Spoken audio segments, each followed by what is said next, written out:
آقای منیصد، ما الان در 30مین سال ماجرای هستیم که اکتبر سورپرایز عنوان گرفت و 31مین سال گروگانگیری در سفارت آمریکا در تهران.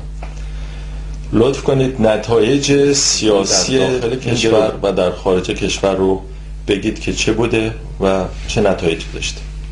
فرض کنم که رابرت پاری به تازگی یک مقاله انتشار ده در باب نقش آقای لی هامیلتون که این در 3 کمیته مأمور رسیدگی 3 افتضاح، یک اکتبر سورپرایز، یکی ایران گیت، یکی عراق گیت تصرف شده و میگوید که کار خود رو برای اینکه 2 حزب رو با هم نزدیک کنه و بینشون سازش برقرار بکند از راه وسط بازی سرپوش گذاشت بر حقیقت و این سرپوش گذاشتن بر حقیقت سبب شد که جهت تاریخ امریکا تغییر بکنه و زیانهای بزرگ به دموکراسی و جامعه امریکایی وارد بشد. در واقع این آقای هامیلتون به امری که راجع میشد به حاکمیت ملی و مردم امریکا میباید نسبت به او اظهار نظر میکردن، رأی میدادن، تصمیم میگرفتن، جانشین اون مردم شد. مصلحت اون مردم رو در این دید که از حقیقت آگاه نشوند. به حالی که مردم امریکا بابت ریگانیسم و ریاست جمهوری بوش پدر و بوش پسر پرداختن بابت این کتمان حقیقت بود. اما در مورد ایران طرح گروگانگیری در امریکا ریخته شده توسط کیسینجر، راکفلر، خانم اشرف پهلوی. در ایران اجرا شده. اما از لحظه‌ای که آقای خمینی گفت که این انقلاب دوم است، نفس‌ها در سینه ها حبس شد. دیگه هیچ کس حق نداشت پیدا نکرد بپرسه آقا این طرح از کجا آمد؟ چه کسی خود رو جانشین این ملت کرد و تصمیمی گرفت که مستقیم مربوط می شود به این ملت که با امریکا چگونه رفتار بکنه؟ بخیر یه عده‌ای تحت سرپرستی آقای موسوی خوئینی ها جانشین این ملت شدند و گروگانگیری راه انداختند با پیامدهای سخت زیانبار. پس اول پیامد مهم و اساسیش این است که این به جای ملت یک گروه تصمیم گرفتن و روشن هم شد که این ولایت فقیه یه چیز دروغی است، برای اینکه آقای خمینی که صاحب ولایت فقیه تشریف داشت آلت فعل این به ظاهر دانشجویان خط امام شد. حالا امروز سردار مشفق میگوید که اصلا طرح در امریکا ریخته شد، طرح گروگانگیری، و ما اسناد مسلم داریم که آقای موسوی خوئینی ها عامل اونها بوده. اینکه قول و حجت هست نه، نمیدونیم که واقعا آقای موسوی خوئینی ها حالت اونها بوده یا نبوده. اما مردم ایران لازم نبود صبر کنن 30 سال بگذرد تا ببینن آیا این آقا مأمور بود یا نبود. نفس این امر که این آدم به جانشین اونها شد در حاکمیت و تصمیم گرفتن، اونها رو میباید به مخالفت برمیانگیخت. ولی اون زمان نه اونها، نه مردم ایران و نه اونهایی که اهل سیاست بودن دم نزدن، جز اقلیتی که این افشا کردن، ولی صدا و هشدارهای اونها رو کسی نشنید. حالا پیامدهاش: اول عرض کنم به شما محاصره اقتصادی ایران و توقیف سرمایه های ایران، بعد جنگ تحمیلی 8 سال طول کشید، بعد کودتای خرداد 60، بعد استقرار استبداد تبهکار و جنایت و فساد و خیانت پیشه‌ای که مدت 30 ساله بر این کشور حاکم است. اینا پیامدهاشه. شما وقتی که گروگانگیری در ایران صورت گرفت گفتید که ایران گروگان امریکا در اومده و وقتی که دولت آقای رجایی موافقت نامه الجزایر رو برای حل مسئله گروگانگیری با کمک آقای بهزاد نبوی انجام داد، علیه این کار علیه اون دو اعلام جرم کردید و خواستار رسیدگی به اون موافقت نامه شدید. علت این تقاضا از قوه قضاییه در اون زمان چه بود؟ تقاضا که نبود، اعلان جرمی بود. اعلام جرم بود که موظف میکرد قوه قضاییه رو به رسیدگی. قاضی مربوطه یعنی بازجو هم که خود این آقای هم یک دور وزیر دادگستریش کردند و بعد استعفا داد برای گفت که من معمور نامه‌رسان نیستم، چون گفتن شما وظیفت اینه که مصوبات شورای عالی قضایی رو ببری مجلس، اونجا جواب اونا رو بیاری اینجا. گفت من نامه‌رسان نیستم. اونو بعد کردن بازپرس.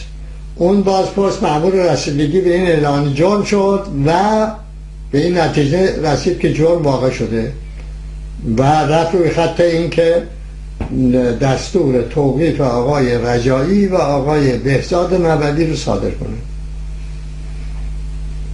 پرونده رو اون شورای عالی قضایی از اون بازپرس گرفت و تا امروز این پرونده بدون رسیدگی باقی بود. خب من چرا این کار کردم؟ به لحاظ این که اولا زیانهای بزرگ به ایران زده بود این موافقت نامه الجزایر. آقای کارتر رئیس جمهور وقت بود گفت که من چنان نقره داغ ایران رو کردم که خودم برای حال این ملت دارم شد. خلاف قانون اساسی هم بود، برای اینکه قانون اساسی میگفت موافقت نامه یا قرارداد با دولت خارجی باید به امضای رئیس جمهور برسد. رئیس جمهوری خبر نداشت از توافق. در آخرین لحظه خیال میکنم از طریق رئیس بانک مرکزی بود که مطلع شدم که همچه موافقت نامه زیان بخش و خائنانه ای انجام گرفته.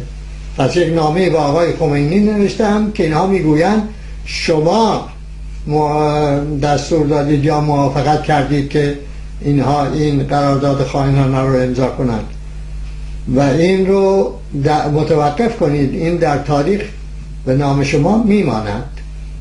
جوابی هم از ایشون نشد. بعدها یک کسی که میگوید کارش تاریخ است و دوست آقای رجایی بوده، روزنامه ریاض بود، انتشار داد یک مطلبی رو حاکی از این که آقای رجایی و آقای بهزاد نبوی به این نتیجه رسیدن که این قرارداد و یا قول اونها بیانیه، چون بیانیه کردن برای اینکه دیگه احتیاج امضای رئیس جمهور نداشته باشه، چون میدونستن رئیس جمهور امضا نمیکنه خیانت رو. رفتن پیش آقای خمینی که آقا این خیانته، این نمیشه باید این کار کرد. اونجا آمدن بیرون از نزد ایشون و وقتی آمدن به محل کار آقای نخست وزیر، اونجا گفتن به این که درست این خیانته ولی وقتی امام از ما میخواد ما باید اجرا کنیم، عمل کنیم. مثل قولی شگرف که اگر خیانت است اولا ایشون چرا باید بخواهد، در فرضی که ایشون بخواهد شما چرا باید خیانت بکنید؟ چون ایشون خواسته. میباید اعلام کنید که آقا این خیانت است، اگر هم نمیتونید که عمل نکنید استعفا کنید. حالا برای اونها با علم اینکه این خیانت است این رو امضا کردن. بعد که من اعلان جرم کردم، آقای نوبری رئیس بانک مرکزی هم به مجلس نامه نوشت و سیئات اعمال این آقای بهزاد نبوی و آقای رجایی رو در امضای این توافق نامه موافقت نامه به مجلس گزارش کرد. آقای بهزاد نبوی و آقای رجایی تقاضای جلسه غیرعلنی کردند و در اونجا گفتن مقصود بنی صدر ما نیستیم، برای اینکه ما وسیله اجرا بودیم، ایشون میخواد در واقع امام رو محاکمه کنه، البته با دستیارانش که اون زمان آقایان بهشتی بودند و همین آقای هاشمی رفسنجانی بود و همین آقای خامنه‌ای. و بعد من از مجلس خواستم که برابر قانون اساسی، چون برابر قانون اساسی رئیس جمهور میتونست در جلسات مجلس شرکت بکنه، چون همچه حقی دارم میتونم در جلسات شرکت کنم، برای اینکه و اعلان جرم هم کردم باید مطلع باشم از اینکه این آقایان در این باب چه گفتم. اون آقای رئیس مجلس هم میدونست که این پیامدش چه خواهد بود، نداد به اصطلاح اون صورت ضبط شده گفتگوهای جلسه غیر علنی رو نداد. اما از طریق همون نمایندگان من مطلع شدم که ایشون در اونجا گفته قصد بنی صدر نه ما که محاکمه امام هست. The allegations are startling and if proved true will have serious implications for the Bush presidency. During the 1980 election campaign, did Ronald Reagan's team, including George Bush, conspire with Iranian militants to delay the release of US hostages in Tehran? After more than a year in captivity, the 52 Americans held by Ayatollah Khomeini's regime were set free on the very day Ronald Reagan became president. Throughout the campaign, Reagan blamed President Carter for failing to secure their release, including an abortive military rescue which left Carter looking weak in a crisis which undoubtedly contributed to Reagan's 1980 landslide victory. Following years of rumor and innuendo, Democrats are today considering whether to open a congressional inquiry based on new allegations that Reagan's campaign director, Bill Casey, later to run the CIA, met Iranian militants in Madrid during the 1980 election to ensure an early hostage release did not boost the Carter campaign. The man who told me about the meeting in Madrid was an eyewitness who said that he was there, he arranged the meeting, and we know that he had the contacts to do that. Two, a man who confirmed it was a former Israeli intelligence officer, also named and on the record. I insist that Gary Sick's story is full of holes, that his witnesses are not at all credible. They're a very seamy lot of some slimy characters, as he himself will tell you, and not a very impressive bunch. But former Iranian President Bani Sadr says he also has proof of meetings between militants and the Reagan campaign. Yet the US government has refused him permission to enter the United States this week to publicize a book outlining these views. Wherever this trail leads, there's no doubt the Reagan administration did trade arms for hostages with Iran in the mid-1980s. The unanswered question is whether there is sufficient new evidence to begin a debilitating scandal like the Iran-Contra affair, tainting not just Ronald Reagan, but his political heir, President Bush. The number of Vietnamese boat people arriving in Hong Kong during the Reagan campaign. Thanks for joining us, sir. Thank you for your invitation. You heard former President Bani Sadr. You've got his book there. You've seen what he's written. First and foremost, your response to that. Well, in all fairness to Mr. Bani Sadr, it probably would have been better to have had an interpreter let him speak French or Iranian, because I wasn't sure exactly what he said, but I do have an English translation of a statement that he made. I can't make head nor tail of the book. I've been through the few pages that relate to this topic in the book, and it's very, very murky indeed. But I read his statement. I think he again said today that in July he was approached. About two meetings. July and October, and here he says, this is a statement he made earlier today, I guess, during this month, things entered a decisive phase. I received two testimonies, one from an Iranian who came from Madrid who told me that some of Reagan's and Bush's men had met him and proposed a deal. George Bush didn't have a prayer for the nomination until mid-July.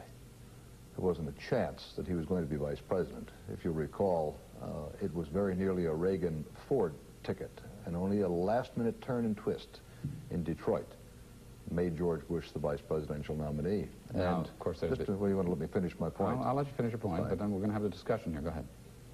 Well, then, would you like to interrupt and go ahead and make your point? No, go ahead. Finish your point, please. Fine. George Bush wasn't selected till about the 17th or 18th of July. So it's highly implausible that a defeated candidate, George Bush, going to make a concession statement would have been sending out emissaries to Paris to deal on the hostages in July of 1980. Thereafter, Mr. Bush went with the rest of the Reagan people to Los Angeles for strategy sessions, and of course was completely under, at that point, Secret Service guidance and protection. So Mr. Bush didn't go to Paris in that time frame. Bill Casey and I were in Paris, 2nd, 3rd, and 4th and London of July, but he didn't leave my side at that time. What about the October meeting to which Mr. Bonnie Sauter makes reference? Yeah, well, of course, George Bush wasn't in Paris on the 19th and 20th, but I can tell you that the first iteration of this story was that I was along with Bush and or Casey or some combination of all of us on the 19th of October. And it was only when I was able to produce a transcript that I'd been on Meet the Press on the 19th of October that I was dropped from the story. And now the venue seems to change from Madrid to Paris. We're not exactly certain where it took place. In my telephone logs, which I have now gone back and looked at, Mr. Casey is calling me locally on the morning of the 20th, which was a down day for the campaign. The rest of the 19th, I was busy with other affairs here in Washington, D.C., including the taping of the candidate of a major foreign policy speech. So you see the overlay, the template of what was going on didn't make any sense. Now, one more point, and I'll be quiet. George Bush was the vice presidential nominee of the United States of America, the Republican Party, I should say. Imagine a former CIA chief, United Nations ambassador, etc., getting on an airplane and flying to Paris 12 or 13 days before the election. First of all, imagine the political insanity of it, but beyond that, think of the impropriety and think of the risks to national security and to the entire campaign. Does anyone truly believe that George Bush would have gotten on a plane and gone to Paris? So you're saying that despite the Bonnie Sauter's comments and despite the questions raised by Gary Sick and a few others, there were no contacts between the Reagan campaign and the Iranians? As far as I know, there were no contacts between the Reagan campaign and the Iranians, and I was, so to speak, in the cockpit of this campaign, very close to Bill Casey, had been a friend of mine for many years. I was partly responsible for bringing Bill Casey into our campaign when it was time to do so in February of 1980, and I discussed almost every significant issue under the sun regarding the campaign, foreign policy, defense, and all related matters with Bill Casey on a regular and constant basis. And I think it's inconceivable that Bill Casey could have done any of this without consulting with me or with someone. Why do you think this thing has found such resonance then? I'm not exactly certain. I think part of it is a genuine nutball theory, a conspiracy theory that seeks to draw a thread between Iran-Contra back through the Reagan campaign and somehow trying to blame the shipments of arms to, at a very early time, to Iran on President Reagan. I think there's a secondary motive, and that is to deconstruct the results of the 1980, 84, and 88 elections. And I think it's a veiled attempt by some to impugn George Bush. No, I am going to stop you here. I can do that. We'll come back, though. I hope you'll stay with us. We're talking with Richard Allen, and we will continue the discussion. U.S. hostages it held in Tehran. While the allegations are not new, some in Congress are listening with new attention. And CNN's Bob Franken reports from Capitol Hill. Was there political interference with the release of the Iranian hostages? Momentum for a formal congressional investigation to answer that question is building. I would like to see the end of the story. I would like to find out what really happened precisely, and if somebody can do that, my own feeling is that I would welcome that.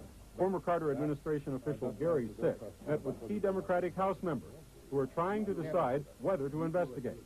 Sick presented detailed evidence to support his conclusions that leaders of the Reagan campaign, including William Casey, met secretly with Iranian representatives and convinced them to delay the release of the hostages until after the election. The allegations also include charges that vice presidential candidate George Bush made a secret trip to Paris to speak with the Iranians just weeks before the election. The White House consistently has denied that. After the congressional meeting, the decision was to continue to explore the matter informally. We are 10 years after the fact, but in only the opening moments of what could be a very long and painful affair. A key member of the Reagan campaign, Richard Allen, who went on to be National Security Advisor, challenged Congress to investigate. If for some reason the Congress decides not to go ahead, that's pretty clear evidence that this story is shattered, and the credibility of those who are promoting it is shattered. One of those promoting it, more than a decade after he was a key participant in the hostage crisis, is former Iranian President Abu Hassan Bani Sadr. In his book, Bani Sadr writes, "I have proof of contact," as early as the spring of 1980. Donc, à mon avis, c'est Bush qui a organisé tout ça. Mais est-ce que celui était présent? Il y a des sources qui disent oui. Republican members of the House Foreign Affairs Committee, who were not present, sent a letter to the Democrats asking to participate in future proceedings. Partisan considerations aside, the pros and cons of an investigation come down to a dispute over whether these charges are hard to believe or hard to ignore. Bob Franken, CNN, Capitol Hill.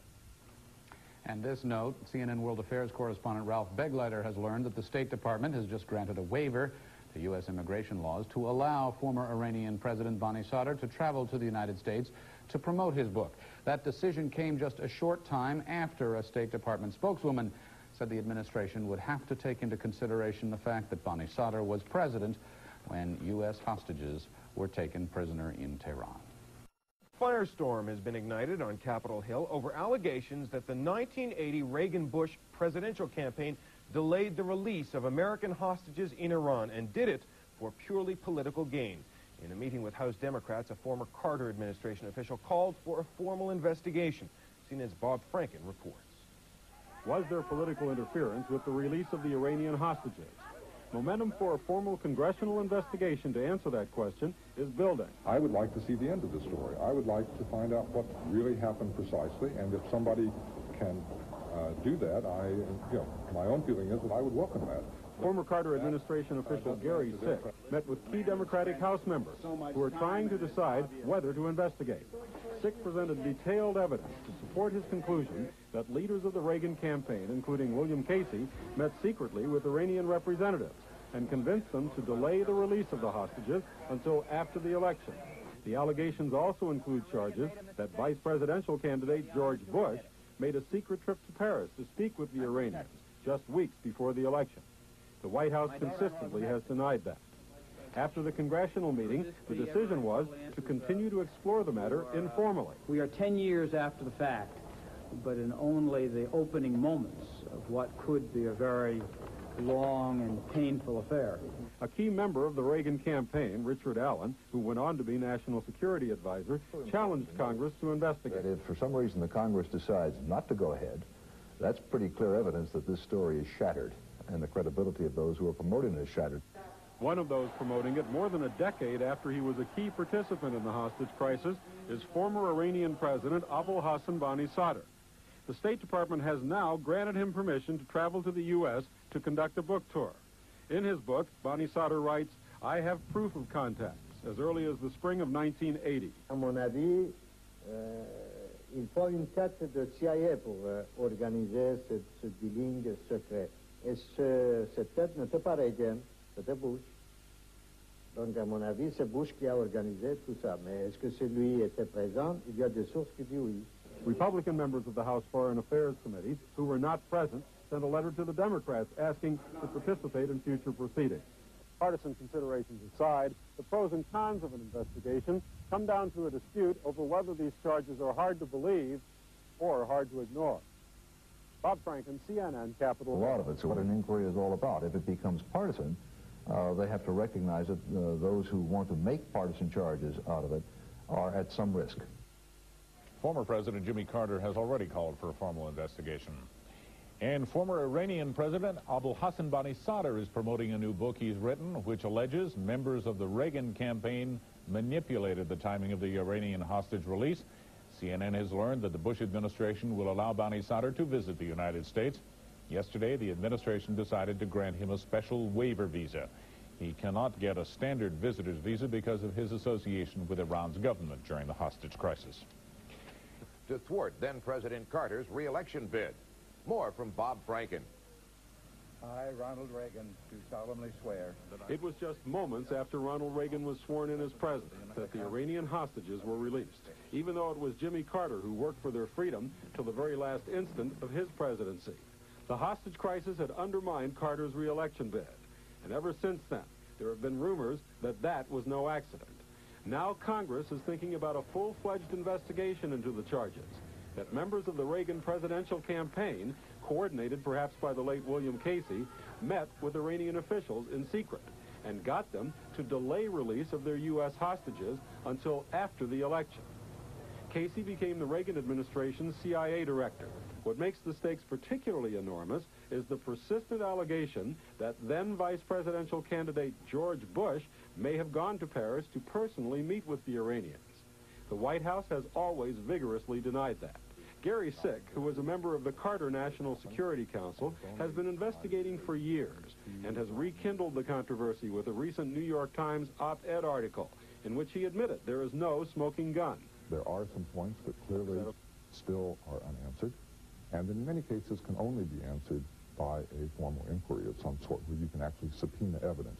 Some Democrats on the House Foreign Affairs Committee have begun a very preliminary investigation into whether to investigate. Despite partisan differences, the allegations are so serious, indeed to the heart of the American political process and our most important national foreign policy interests, that the most partisan of members don't want to believe these charges. The administration says there is nothing to investigate, but in Congress, some of the president's fellow Republicans say they might not stand in the way. I'm perfectly content that people go back and look at, as long as it's done on a bipartisan basis. 3 presidencies are involved. There is no conclusive evidence, but the questions are compelling. Did politics take over the hostage maneuvering? And will politics take over the investigation? Bob Franken, CNN, Capitol Hill. Look, the U.S. State Department apparently recommending the exiled diplomat be granted a visa. The Justice Department must still approve the recommendation, however. The former Iranian president, Abolhassan Bani Sadir, is on his way to the United States to promote a book which, if taken seriously, could damage the Bush administration. He claims that in 1980, in a bid to ensure that Democrat Jimmy Carter was not re-elected president, Ronald Reagan's Republican campaign team secretly negotiated with the Iranians to ensure that the hostages were not released. The alleged payoff for the Iranians was that they would receive arms shipments after the Republicans took power. There are even claims that the then vice presidential candidate, George Bush, was part of secret negotiations in Paris. Was I ever in Paris in 1980? Definitively, definitely, no. That's all I'm going to tell you. That's all, but please print it. And let's try to stop this rumor mongering that's going on. Stop repeating rumors over and over again. The president's advisors are now challenging his accusers to name the date he was supposed to be in Paris. They say he can prove his whereabouts because he was on the campaign trail. Jimmy Carter is said to want an inquiry into the allegations, and one of his former advisors, who himself has repeated Bani Sadir's claims, agrees. The man who told me about the meeting in Madrid was an eyewitness who said that he was there, he arranged the meeting, and we know that he had the contacts to do that. 2, a man who confirmed it was a former Israeli intelligence officer, also named and on the record. Carter's presidency foundered on the hostage issue, and the hostages were released minutes after Reagan took office. Carter appeared to be a broken man. The allegations are seen by Republicans as a bid to smear both the Bush presidency and that of his predecessor, Ronald Reagan. Some Democrats believe that Congress should conduct a full inquiry. Tim Marshall, Sky News. Jimmy Carter, conclure un marché avec les Iraniens pour libérer les 52 otages juste après l'élection de Ronald Reagan ne pouvait que renforcer le prestige de ce dernier. Et c'est ce qui s'est produit. Gary Sick, par ailleurs, est convaincu que George Bush, alors candidat à la vice-présidence de Ronald Reagan, a participé à des réunions à Paris en octobre 80. Réunions au cours desquelles cet accord aurait été passé. De son côté, l'ancien président iranien Bani Sadr ajoute que George Bush, en tant qu'ancien patron de la CIA, avait l'état d'esprit approprié pour conclure un tel marché. S'il ne mentionne pas le nom de l'actuel président des États-Unis, il confirme qu'accord il y a eu. À la Maison-Blanche, en tout cas, ce matin, on niait toutes ces accusations. Suis-je allé à Paris en 1980? Définitivement non.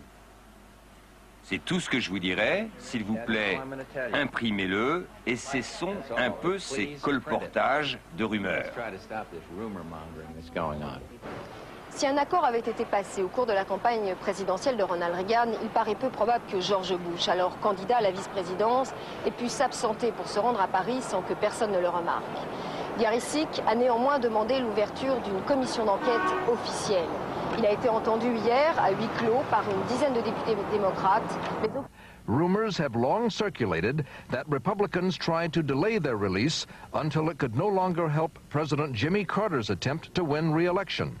Carter now wants a full investigation. Former Carter aide Gary Sick told congressional investigators yesterday some witnesses claimed to have seen Bush with Iranians in Paris.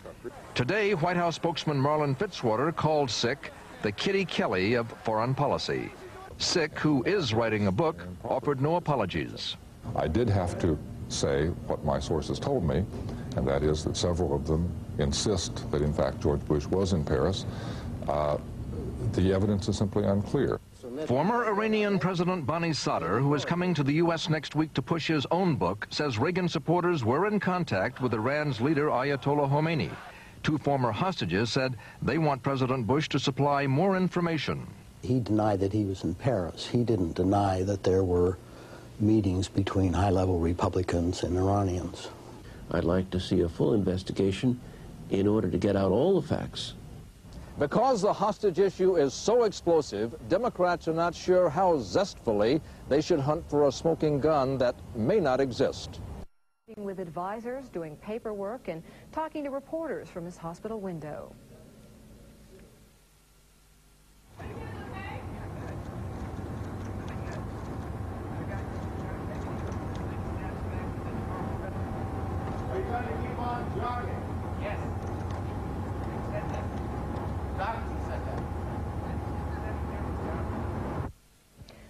Mary Tillotson has more on his condition. The president got a get-well card from his grandchildren, but the disappointing news from his doctors at Bethesda was that he was not well enough to go home Sunday morning. He was cantankerous and watching a lot of good TV. Mr. Bush's heart was still beating irregularly Sunday morning, so his doctors kept him at Bethesda and began administering a second drug, procainamide, in addition to the digoxin doctors prescribed Saturday evening to regularize Mr. Bush's heartbeat. When a person is placed on a new medication such as procainamide, it is important to make sure that we're not making the situation worse. So the president will have to remain on a telemetry monitor to watch the heart rate and rhythm for the next 24 hours or so. The man who is a heartbeat away from the presidency was one of the first people to speak with Mr. Bush by phone Sunday. He's doing exceptionally well. He is doing quite well. Mood is upbeat. The spirits are good. Mrs. Bush also said the president felt really good.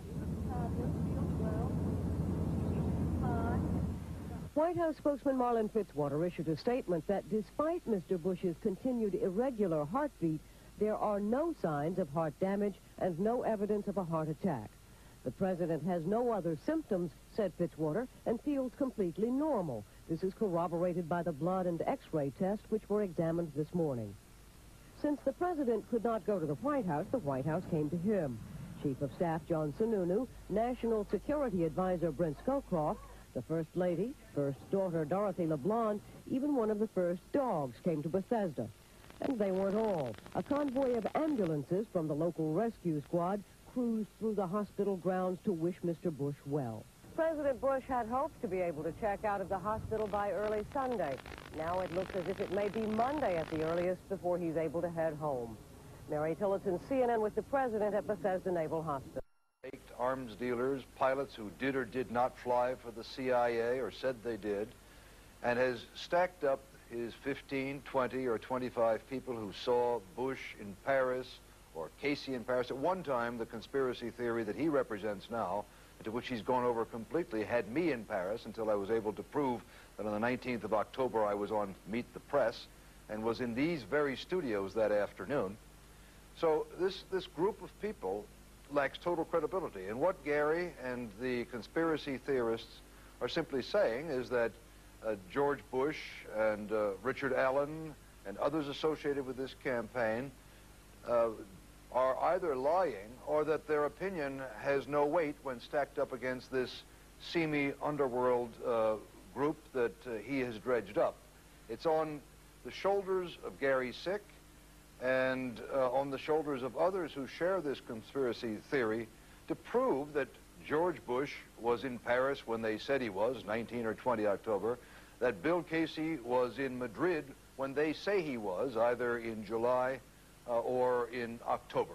And of course, the sheer insanity of it all, not to mention how inappropriate and foolish and in that connection obscene it would have been anyway to do that, because the national interest was at stake and the lives of Americans were at stake. Oh. But the sheer insanity of doing it in a time just before a campaign just defies the imagination as far as I'm concerned. Gary Sick, Richard Allen again has just now very forcefully denied this. You say the weight of testimony has you say in your New York Times piece, the weight of testimony has overcome your initial doubts about it. Does that mean that you just now don't believe Mr. Allen? Do you think the man beside you there in the studio is lying now? I don't have any idea if he's lying or not. I don't know what he knows. And my accusation has been, and what I have been told by a great many people, is that Mr. Casey met with a named high-level Iranian official, Mr. Korobi, who is now the Speaker of the Majlis, the Speaker of the Parliament in Iran. And he met with him in July in Madrid, and he met with him again in August in Madrid, and that he met again in Paris in October. And there's been a lot of talk, of course, about evidence and who you can trust, and I'm sure Mr. Allen didn't mean to impugn all of the witnesses or all of the people that were cited in my article or anything else. As you well know, you were one of my sources. You keep changing your story, and it seems to change. You back off when you are caught in some sort of, how should I say, error. You say you have no idea what I thought or what I knew. And of course, you know that to be false because you came to my office and interviewed me at great detail. I gave you as much time and gave you as much recollection as I could, and here you sit and say that you had no idea. You also say now that you've just come to this conclusion. The Wall Street Journal proved otherwise, that in 1988, at least 3 years ago, you were already saying that you were convinced that this was the case. So you've got to get your story straight, Gary. This is a very serious matter that you've opened up, and you are skating on thin ice, and your credibility is at stake. I'm very much aware of that, and I'm glad you raised the point about the quote from the Rocky Mountain News that was highlighted in the Wall Street Journal the other day. I would just ask you to go and talk to the Democratic National Committee, which was calling me day after day saying, won't you please endorse this story? Won't you stand behind it? It's because we think this is important for the campaign in 1988. And I kept saying no. And they were very unhappy with me during that period of time. But you keep changing. Yesterday morning on another show, on another network, you answered in direct response to the question, are you going to Washington to answer questions or to persuade members of Congress to proceed with an investigation? And you said, I'm just going to answer questions. And yet all reports one report had you demanding an investigation today. You see, I have said consistently, any level playing field, any inquiry at all, I'm willing to get in there and mix it up with you or anybody else. I think there's a downside to that, but I'm more than willing to do it because I know what I did and what I did not do.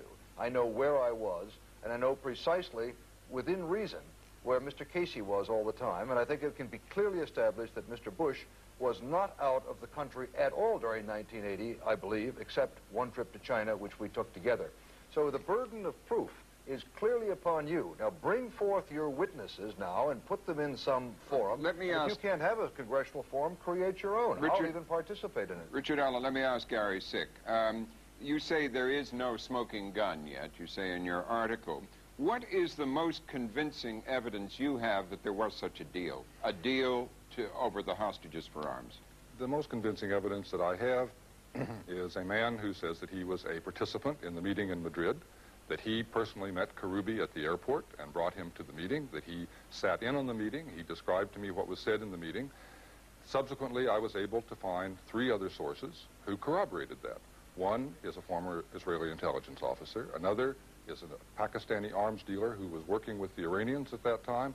And the third is Admiral Madani, who was a presidential candidate in Iran and subsequently turned against the regime and was thrown out. And all 3 of them independently verified that this happened. Now, those people are all on the record. They have all said this openly. They are named sources. This is not an anonymous accusation at all. And it seems to me that an eyewitness and three corroborating witnesses, three corroborating sources, is not bad for starters, and I would like to see those things addressed. Richard Allen? Oh, I think that's a pathetic assortment of eyewitnesses. I suggest what you do is buy them a plane ticket, bring them over to the United States, if these people can get into the United States, and let them have at it, and why don't you just create your own forum, because I don't think you're going to get a congressional forum. I said that I would be prepared, and I've said all along, to participate in a congressional forum or any other reasonable, balanced playing field. So you get your people over there, you bring them over. You're the man that's making the charges. And it's, again, your reputation and your research that's at stake. And, of course, on the other side, if in fact you're right, I'll be the first to admit it. But you're wrong. Gary Sick, back to you for a moment.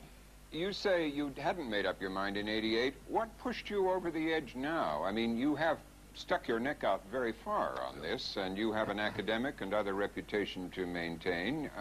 What pushed you over the edge now? Simply because the weight of evidence got to the point where I could no longer explain it away. I was one of those who denied it. I wrote a book about the hostage crisis 5 years ago, 6 years ago. I didn't even mention these. There were rumors floating around at that time. I didn't believe in them at the time. I set out to write a book that was going to focus primarily on the Iran-Contra affair. And I felt that I had to start at the beginning of the Reagan involvement with Iran, and these rumors were floating around. They had floated up very hard in the 1988 election campaign, and basically the way you look at Iran-Contra changes. If something happened in 1980, a deal with the hostages, that changes everything in terms of your interpretation of what happened with Iran-Contra. If it didn't happen, then it's a one-time aberration. If something did happen in 1980, then it's a repeat. And with many of the same people, and practically the same pattern, almost identical. Richard Allen, you told the Boston Globe when they did a big investigation in 1988, and incidentally reported they could come up with no conclusive evidence that there was such an agreement. You told the Globe that you did meet a man who proposed such a deal to you. You met him in a hotel in Washington. Just describe that. Yeah, let's be very clear about this, Robin. You were the Reagan campaign's foreign policy advisor at the time. I was indeed, and this story has been told over and over again, and it's getting a bit tiresome, but Mr. McFarland, Bud McFarland, who was then working as a staff aide to John Tower, asked me on several occasions to meet someone to talk about the Middle East. Let me make it very, very clear. This person was not represented to me as an Iranian, either when I was with him or in advance. There was never any discussion of an exchange of hostages for arms. There was never any discussion of a timetable. This meeting, attended by, happens, a witness, one of my principal deputies, and now a federal judge, Lawrence Silverman, along with me, Mr. McFarland, and this person, occurred at the L'Enfant Plaza Hotel, where I wanted to have the meeting, and we had it in the lobby of the hotel. Now, it stands to reason, does it not, that years later, I would have no interest in revealing that such a meeting took place if something in fact happened. And the meeting was revealed not by a newspaper reporter, but by me. And it wasn't revealed for the first time by the Boston Globe. It was revealed by the Miami Herald, by an irresponsible reporter, I think of the highest order of irresponsibility, who, after I told him this, then proceeded to present it as if he had uncovered it and I had made a grudging admission. Now, it just doesn't stand to reason.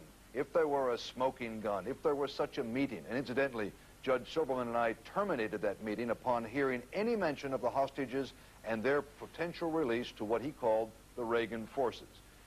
Doesn't it stand to reason that I wouldn't be the one to reveal this? Otherwise, it would have been forever in history secret. And why should I have taken along another person with me? So, you see, none of this stacks up. I know what I did, when I did it, why I did it, and for what reason I did it. I've said that over and over again. The conspiracy theorists, led now by Gary Sick, he's got to the front of the pack of this band of conspiracy theorists, is now trying to promote the notion that this constituted one point in the thread or the string of contacts that led to Iran-Contra. I don't know anything about Iran-Contra. It wasn't on my watch, and I dare say it wouldn't have happened had I been on watch. but I do know what happened in 1980. Okay. Gary Sick, when all this comes out in the end, you think you're going to be vindicated? Well, if I didn't believe that this was true, I certainly would never have said what I said. And it's the fact that I've been doing this research for the last 2 years, digging away, talking to people, conducting hundreds of interviews, and I keep getting the same story over and over and over again from an incredible variety of people. Right. And will you apologize to President Bush, for example, if you're wrong? Will you apologize publicly? Of course. I think that's very important. Okay. We'll see how this develops. Thank you both for joining us. Of what you mean by proof. For example, si j'avais parlé if I had spoken, if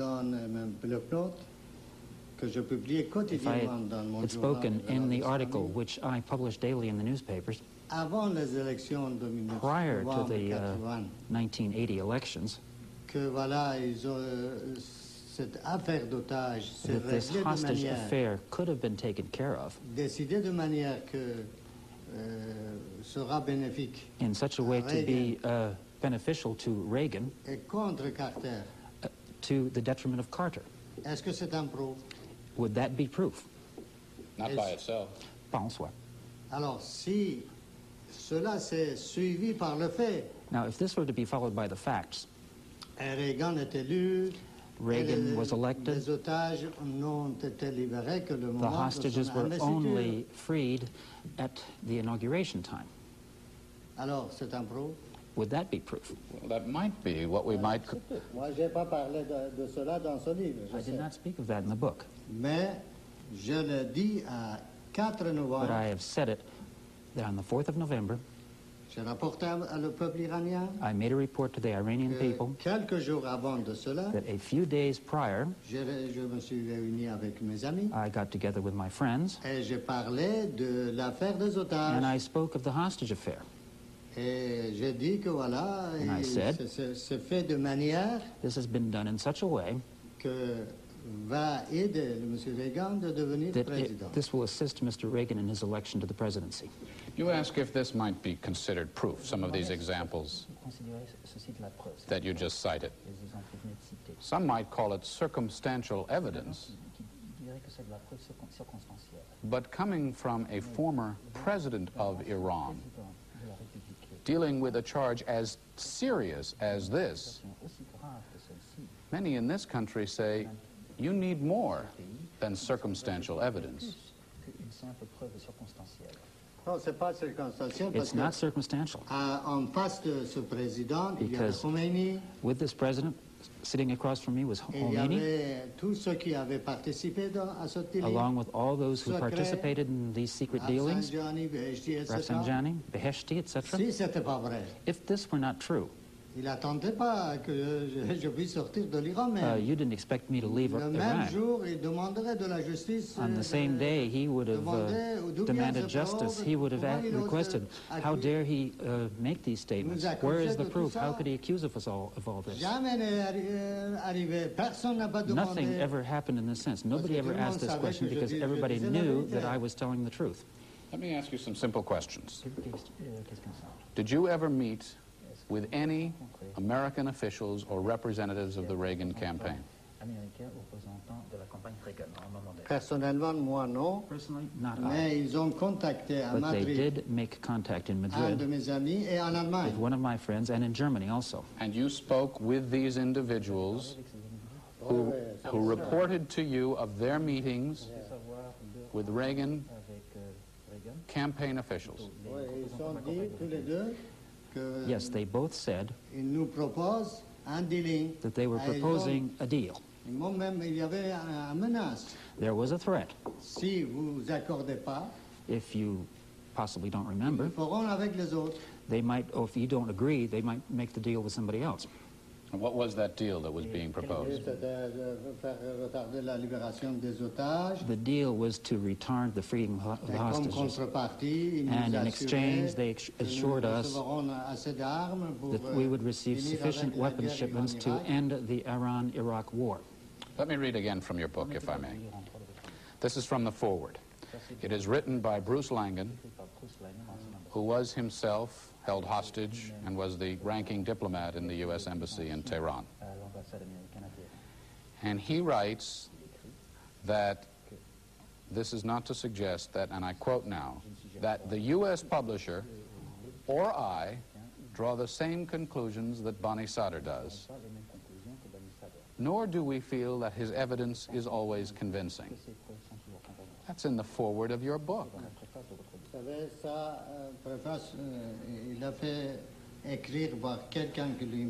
He had that preface written by somebody who saw it his way,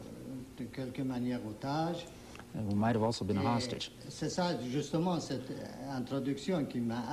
this is the introduction that assured me of an essential fact, and that is that he, along with the other Americans, do not exactly know what this book is all about. They are imagining, they're thinking that I drew a diary. This is not a diary. This is a laboratory report. In other words, I was publishing news every day. I followed the events. I corrected them as they went. And this book tells how this came about. This is what Mr. Langen failed to understand. He thought that I was just writing a personal history of the affair, and he was basically speculating. Are you trying to, in any way, cast an historical shadow over Ronald Reagan? Is there a personal vendetta or edge to this for you? In a way, yes, I did want to avenge myself. I did not publish this in 89. I would have published it in 81. But once I had left Iran, there was an American publication which proposed to me, which offered me a very large amount of money. But I did not think it was to the best interest of my country, because Iran was in the war. And I did not want to destroy the morale of our soldiers and of our people. And I did not want Khomeini to surrender. So I waited until the war ended. And then I said, also, when Mr. Reagan was no longer president, Mr. Khomeini was already dead, there is nobody else for me to avenge myself against. So now you avenge. We're going to take a break. We're going to continue our conversation with former Iranian President Abul Hassan Bani Sadr, who writes a tough book. We'll be back after this.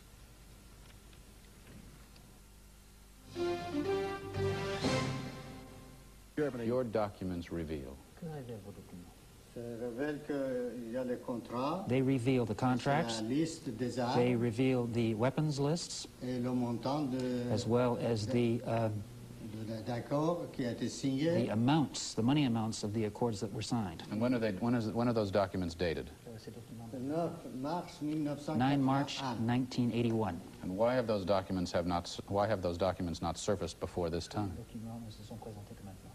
Well, they have surfaced, and unfortunately, there's a complete censorship here in the United States. For example, I have a number 55 where we were getting to the solution of the hostage problem, and there was a sabotage on the part of the American side. So have no American newspapermen been interested in this fact up until now? Are you meeting with members of Congress? Yes, I am. And what will you tell them?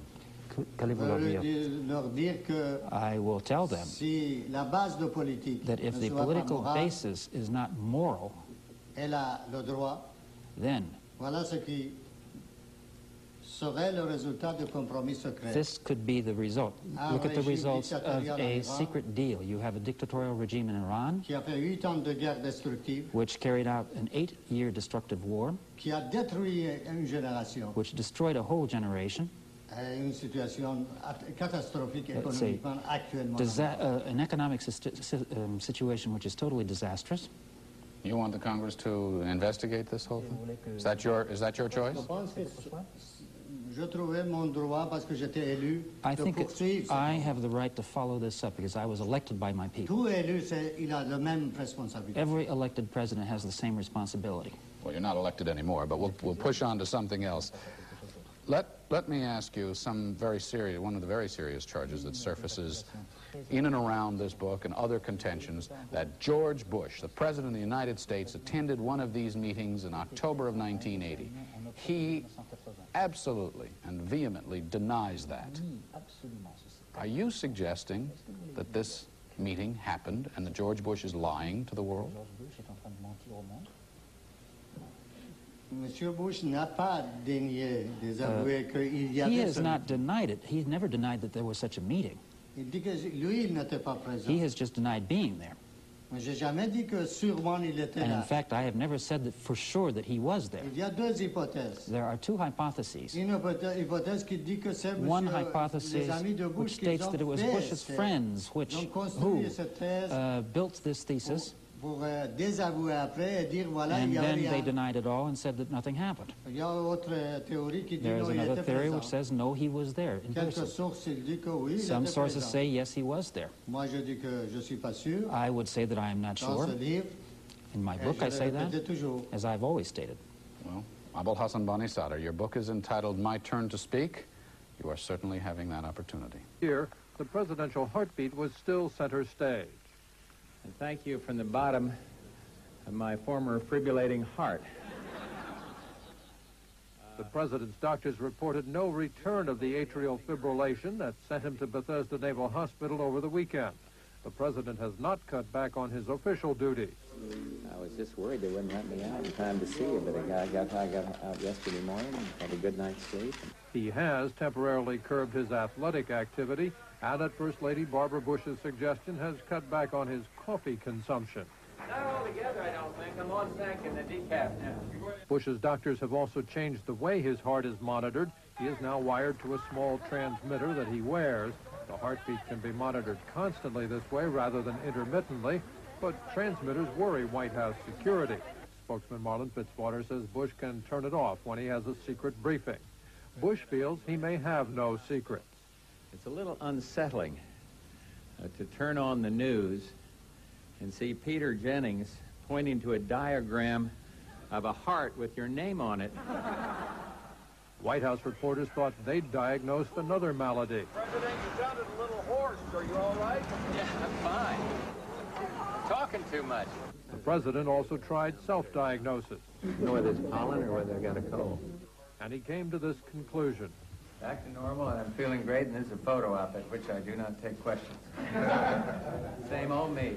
It is, of course, not the same old Bush. The president will be 67 next month, and as he himself has acknowledged... And Azerbaijan flared again last week when Soviet troops began disarming Armenians inside Azerbaijan.